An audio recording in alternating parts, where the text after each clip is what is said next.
Hello दोस्तों। आज की कहानी है मर्द को दर्द नहीं होता। हाँ माँ, माँ मैं राजू के घर जा रहा हूँ। ठीक है, 6:30 से पहले आ जाना, देर नहीं करना।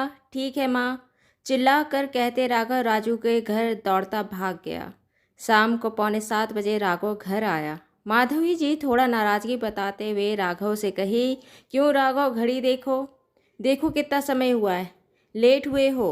आगे से समय का ध्यान रखना। रात को खाने के लिए माधवी जी राघव को बुलाई। खाने की मेज पर राघव के पिता मुरली जी और दादा बंसी जी आकर बैठ चुके थे। राघव एक दो दो सीढ़ियाँ छोड़ कूदते हुए नीचे आया। राघव ऐसी सीढ़ियों में नहीं कूदते, कितनी बार मना किया है, गिर जाओगे, चोट लग जाएगी। राघव हल्का तिरछा खड़ा हो अपने कॉलर को पकड़कर कहा, मर्द को दर्द नहीं होता। डायलॉग बोले राघव खाने की मेज पर बैठ गया। दादा बंसी जी और पिता मुरली जी दोनों हंस पड़े।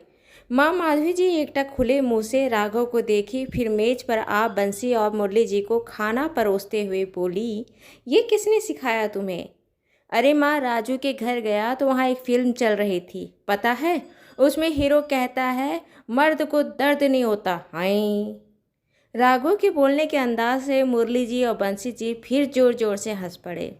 उस दिन के बाद से घर में एक तरह का तकिया कलाम ही चल पड़ा, मर्द को दर्द नहीं होता। खासकर राघव की जुबान में ये डायलॉग कुछ ज़्यादा ही बैठ गया।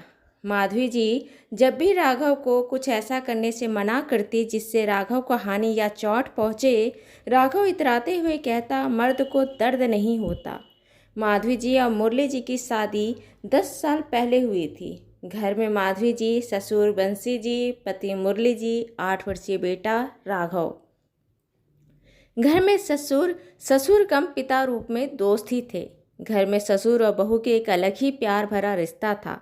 पति भी सरल सलीके और समझदार बंदा था। बेटा भी अनुशासित और प्यारा था। थोड़ी बदमाशी तो इस उम्र में होती ही है। कुल मिलाकर घर घर नहीं स्वर्ग था।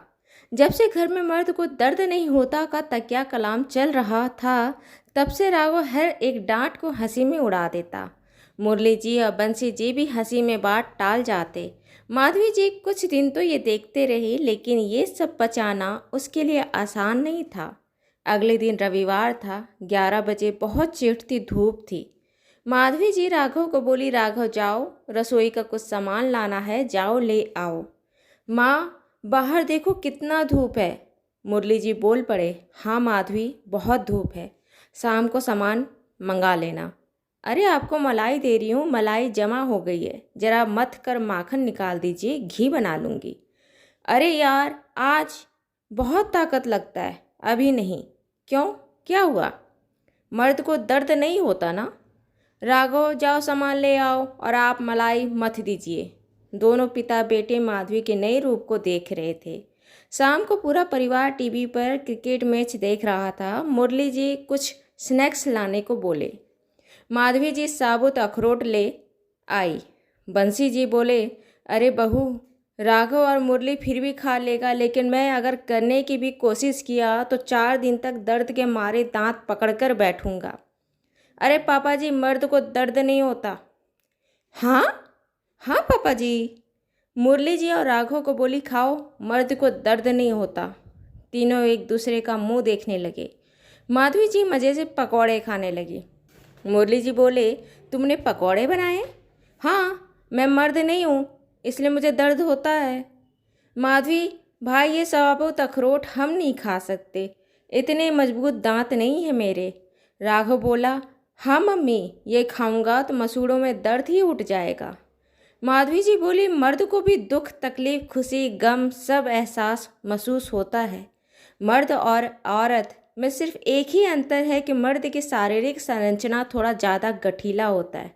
इसका मतलब ये नहीं कि मर्द को दर्द नहीं होता। बाबूजी और आप दोनों समझदार हैं, हंसी और गंभीर बातों का अंतर समझते हैं, लेकिन राघव अभी बढ़ती उम्र में है। दिमाग में ये बातें ना बैठे कि मर्द बहुत बड़ी चीज़ है। राघव मर्द और औरत सिर्फ इंसान के लिंग तय करते हैं। दोनों में खुशी, गम, गुस्सा, नाराज़गी जैसे भाव एक जैसे होते हैं। बस दोनों का दिखाने का, जताने का तरीका अलग होता है। ये मर्द को दर्द नहीं होता है, फिल्मों में कहे जाने वाले कुछ डायलॉग हैं, जीवन की हकीकत नहीं। बंसी जी बोले, सही में बहू, हम तो हंसी मजाक में ले रहे थे, लेकिन एक बढ़ते बच्चे के दिमाग में कैसे बात जाएगा ये नहीं सोचा। किसी ने सही कहा है, माँ बच्चों की पहली पाठशाला होती है। मुरली जी बोले, अब पत्नी पति की तीसरी पाठशाला। तीनों खिलखिलाकर हंस पड़े। माधवी जी बोली, पकोड़े में बनाकर लाती हूँ, कह रसोई चली गई। दोस्तों, आपको मेरी कहानी अच्छी लगी तो इसे लाइक करें, शेयर करें, सब्सक्राइब करें। और हाँ, मिलते हैं एक नई कहानी के साथ एक छोटे से ब्रेक के बाद। धन्यवाद।